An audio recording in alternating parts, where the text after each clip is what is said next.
Hello there everyone, my name is Raxby and welcome back to some more Let's Play Pokemon White. Last time around we took out the riches here in Lacunosa Town and I told you guys that there was some special trainer inside that house. We're not gonna tackle that quite yet because, well, we're not quite prepared yet. Instead, we're gonna head north here. And through this cubicle. I don't really feel like talking with those people right now. They rarely ever say anything useful. And we reach Route 13. This is quite a long route. There are going to be quite a few trainers here. I might speed some of them up or cut some out entirely. So just letting you guys know right off the bat, if some battles get cut out or get sped up, you know, don't worry too much. It's there are just a lot and not all of them are going to be interesting, so in that case, it's better to cut them out. Plus, I want to keep the video somewhat of a reasonable length, and well, that will definitely be helped by cutting out some of the parts that are not as interesting, or you know, just some battles that might drag on a bit too long, where they just get more annoying than fun to watch. Anyway, we took out this old lady pretty easily. Nothing too hard now. We did train up a couple of levels, of course, but you know. Ooh, there's two twins here. You know what, actually?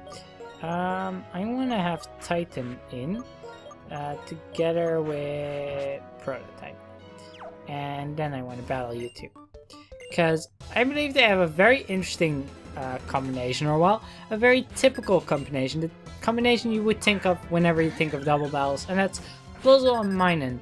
Pokemon that were pretty much invented with double battles in mind. Yeah, they're pretty much just made for double battles because their abilities help each other out. Because they they make each other more powerful if they are in a battle together with them. So yeah, they were definitely made for double battles. Only bad thing is they're really not good Pokemon otherwise, so that kind of loses their entire purpose based on just that, because they're just not very good. Okay, so we have ooh, this bush here. I believe if you go down there, you can get an Electrizer, which helps you evolve Elekid up to its final evolution. But I don't really need that. Let me put up a Repel. Okay, our Repel is up. And right over here, we can push this big boulder if we had Strength. Okay, now we have Strength, so we can push this boulder. I always keep forgetting that I unteach HM moves on my Pokemon if I need to do tough battles, but it's worth it because you can get TM29 Psychic, which is pretty much the best Psychic type move in the game. If you have any Pokemon that is a good special attacker that can learn it, you definitely wanna teach that. Next up, you have this little bay, and well, if you'll notice, you saw a little island over there. You also have this beach that you can go on. And this black belt, you know, hey, do you want to battle? Because I kind of want to battle. I'm up for a battle.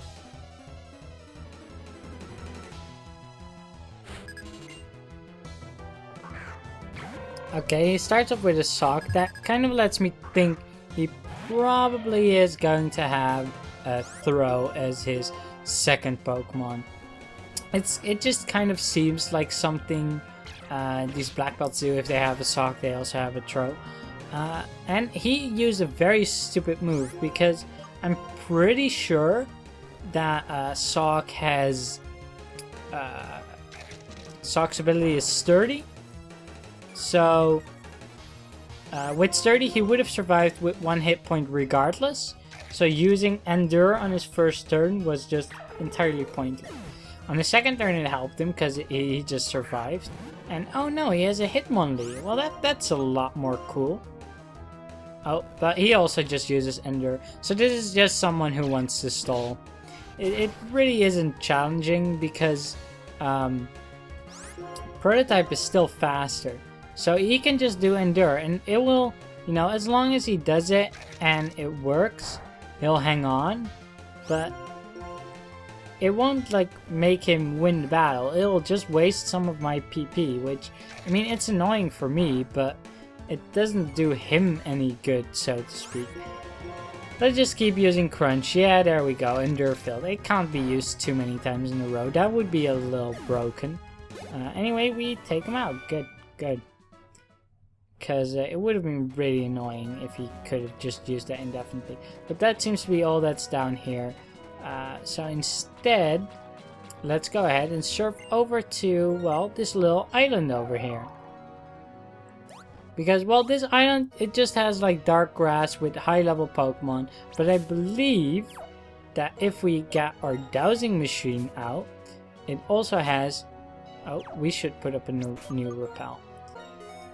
It also has some very nice items such as a rare candy and, oh, there's even something else here. Let's see where it is. There we go, a max revive. That's also very nice. And well, that's it really. Just a max revive and a repel or rare candy. But that's still nice. And over here you can find a deep sea scale, which allows Clamperl to evolve in Gorbis, I believe. I think we got a deep sea tooth earlier, and that would do the same, but it evolves it into a Huntail instead. Hey, what's up? What am I doing? I'm hunting for treasure. Treasure hunting is fun. Sometimes things are buried in sand dunes. Actually, I just found something, but it's the same one as I found before, so I will give this to you. And it'll give you a dragon skill. He can give you a random item every day. It'll be from a specific list of items, but yeah, there are some pretty good ones in there. So if you want, you can talk to him every day. And yeah, this man here in this house, he will basically teach you one of the moves like Frenzy Plant or the others. These are basically Hyper Beam for your starters, which are typed Fire, Water, or Grass. You can only teach it to your starter though. And I don't use my starter anymore, so it doesn't really have much use for me. Now let's see what this Parasol lady has. A Surskit, huh? Okay, well, I think this Surskit is still gonna die to an Acrobatics, so I'm not too worried. Yeah, there we go. There we go. Ooh, a Seeking. Well, maybe I should switch out and just let Voltage do that. I mean, Voltage is my electric type, so... Okay, so what does this do? Oh, we're transformed into a water type. Okay, well, I guess we lose Stab then, but Discharge should still do a nice amount. Yeah, not quite enough to take it out, but another Discharge should do the trick. I mean, it just speeds up. It's not really doing anything useful, is it? It's just wasting time. Because really, that's all it does. Like, it has used the speed boost if you're gonna use that speed. But if you're already faster and you just keep using it over and over, there's no point to that. Like, no point whatsoever. Anyway, that takes care of her quite easily. Moving on, there do seem to be some items here. What's this guy? Oh right, he has some awesome Pokemon. Oh yeah, he has 6 of the most awesome Pokemon ever. You've guessed it, this is the obligatory Magikarp Fisherman. Yep, there's one of these in pretty much every game, and their team consists literally of 6 Magikarp. That's all. Just 6 Magikarp. You can take them out really easily, and they usually do Splash or at most like Tackle, so they offer no challenge. But Nintendo likes to put one guy in there that just has 6 Magikarp. I don't know why, but they think it's funny. It also barely gives any experience, so you can't even think like, oh, this is good experience now, because they give like a few hundred experience even at level 60 when you kind of need like experience in the thousands to make a dent at the level you're at right now. So it's not even particularly useful to battle him, but yeah, it's a fun little tribute or maybe even Easter egg that Nintendo likes to do in all their Pokemon games, to just have this one guy with 6 Magikarp who thinks they're the most awesome Pokemon ever. I'm pretty sure it's always a fisherman too. I don't know, I think it's a fun little reference that they keep putting in the game. And well, I mean, it's always an easy battle at least. Just waste like 6 PP of whatever electric or grass type move you want to use on it. Is this his last one already? Yeah, I believe so. So let's just go for the full switch, because that should be enough. I just didn't want to do it because it would force me to keep switching back in and out, and yeah, too much hassle. But yeah, that takes care of him. He's too overwhelmed. But that takes care of the obligatory Magikarp fisherman. And some people have been talking about letters from the sky. You might be confused about that, but don't worry. We'll get to that quickly. Yep, he just had some more water type Pokemon, so nothing great. And yeah, my item finder keeps going off, but there's really nothing I'm too interested in getting, so I don't really care all that much. Repel. Okay, so here you have a girl with her Wingull. So let's see what she's up to. This Wingull looks like it lost 3 grams on Route 13. I wish I could help it. Really? Yep, that's right. We need to find 3 different grams here on Route 13 to help this Wingull if we want to get a pretty cool item. So first off, you want to go down here. And you'll find a Razor Claw here, which is a nice item that increases critical hits. And this is the first of the 3 grams. Gram number 2. Because ordering, right? And, ooh, what's this guy?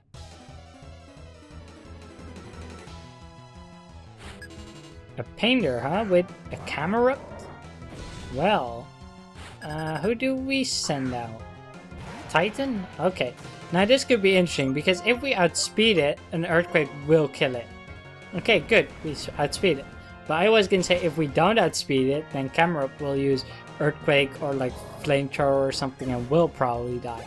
But no, we took it out pretty easy with Titan. So good job, buddy. Good job. Now let's keep going. Now there were 2 people already who talked about a letter from the sky. So we want to walk back and talk with those. First off is this guy here, and he'll give you another gram, which should be gram number 1, yes. And then there is another gram, which is, I believe, to the south here. No, not this Parasol Lady. I think it's this one then. Oh yeah, this here. That's the Parasol Lady, and that gives you all 3 of the grams. So now we gotta walk back to the little girl. Hey, little girl. Oh great, could that be the gram? Let's show it to Wingull. Yeah, go for it. We've got them all. This helps Wingull a lot. Aw, it's so happy. So happy. Aw, cute little Wingull. And it left and leaves behind TM89 U-turn, which is a bug type move that works very similar to how U-turn works. You basically do damage with a bug type and you switch out immediately after. Now let's put up a repel real quick here. There we go. So we can get through this grass, and unfortunately I can't get that item. I don't know which item that even is. What do you want to say? Oh, Lost Fae? Okay, you have a Bunnery. Okay, well, let's see. Titan should be able to take care of you. You know what? Actually, I'm just gonna do a Sword Stance, because why not? You know, we might as well try and get our attack up a bit, because I don't think this Bunnery will do all that much. Oh, it goes for Healing Wish. That kills it entirely, and I believe it heals like whoever comes out afterwards. but that one was already healed, so there's no point. Oh well, let's go for an X Scissor to take care of this Shroomish. No problem for our Titan at all. And it wants to learn Fissure, which is a one-hit KO move. Right? Yeah. I don't really want to go for one-hit KO moves. They're too luck-based, really. Like, the chance you get one off is way too low for me to be worth it. And let's finish off this Snubble with a Brick Break. Which should easily take care of it, especially now that we did Short Stance, yeah. There we go. Bye-bye, Last Fae. You already ran out. And right over here you'll have, well, Lacunosa Town. This is really quite a boring town, so to speak. There's this kid that talks about a big monster that comes out at night. But yeah, there really isn't all that much that you can get in this town. There's just some backstory about some huge monster, and yeah, nobody ever goes outside at night because of the monster, so it's just a very peaceful town. I like the design with like the walls here. It kind of reminds me of like some kind of small castle that they used to have with this little bridge. So the design of the town is really quite nice. I do like that, but otherwise it is pretty empty and boring, and there's nobody even there. So yeah, okay, over there is the next route. We don't want to go to that quite yet. But there is something in one of the houses, I believe. Not this one either. Is it this house? Huh, no. I believe that in one of the houses, although I don't remember which house it was, there's an old lady. Is it you? Oh, well, hello. Would you like to hear an old story of Lacunosa Town? Bear with me, because I'm an old lady who likes telling tales the old-fashioned way. You know what? Sure, let's listen. Okay, there's a great big hole at the back of this town. A long time ago, a huge meteor fell from the sky and made the big hole. A very scary monster was hiding inside the meteor. People say the monster appeared in the village at night, bringing a cold wind, and it stole away people and Pokemon. So the villagers built big walls to keep the monster out and made a rule that no one could go out after dark. Of course, nowadays nobody believes in such things. But you know, even now the people of this town stay inside after dark. Isn't that strange? I guess old stories and old traditions have some influence on our current life. So yeah, that's pretty interesting. And we'll definitely explore some more in that hole, because, well, could it be that that monster is real? There's only one way to find out. Anyway, I thought there was a house inside this town that has a girl, and if you go there with a shaman, she'll give you an item that allows it to transform form. Oh yeah, it's this girl here. Do you know about Gracidia flowers? Since early times in Sinnoh, people made bouquet of Gracidia flowers to give someone to show their feelings of appreciation. If you have a shaman in your party and you talk with her, she'll actually give you the item, and that allows you to transform shaman into a different form. But I'm gonna heal up real quick, and then I'll meet you guys back. Okay, so if you come here to this old man who gives you the initial one of those grams, you want to serve up here to the east and north, and you just want to keep going this way, and you can pick up a prism skill right over here, which is pretty nice. I believe it allows evolution of a certain Pokemon, and we can move here, and you'll see a cave over there. We don't want to go there quite yet, because if we go down here, we can actually push this boulder down to the left into the hole, and that will make a nice little shortcut with Lacunosa Town over there. So now you have that neat little shortcut. But up ahead here is, well, I'll give you guys a quick little preview. It's the Giant Chasm, and yeah, we can and will be going down here into this big hole next episode. So thank you guys very much for watching. If you enjoyed it, then please do leave a like below, and I'll see you guys in the next episode. Bye.